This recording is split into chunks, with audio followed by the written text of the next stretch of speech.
రే చందు, శివుడు గురించి నీకేం తెలుసురా?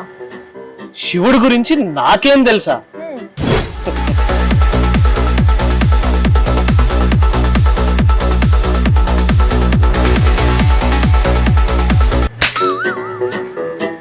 శివుడు గురించి అడిగితే శివ ట్రాన్స్ డీజే ఆడతావేంట్రా? ఇదేనా నీకు తెలిసిన శివుడు గురించి?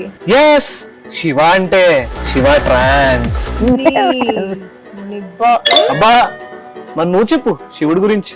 శివుడి గురించి తెలుసుకునే ముందు శివుడి డై హార్ట్ ఫ్యాన్ గురించి నువ్వు తెలుసుకోవాలి. డై హార్ట్ ఫ్యానా? డై హార్ట్ డివోటీ కూడా. నువ్వు ఈ ఎలివేషన్స్ ఆపి ఎవరో చెప్పు. కన్నప్ప. కన్నప్ప? సరే, ఈ డై హార్ట్ ఫ్యాన్ గురించి చెప్పు నాకు. నేను చెప్పడం ఎందుకు, మన మంచు విష్ణు గారు డైరెక్ట్ గా June 27th మనకి థియేటర్స్ లో చూపించబోతున్నారు. Kannappa for reason. From June 27th it's Manchu Vishnu season.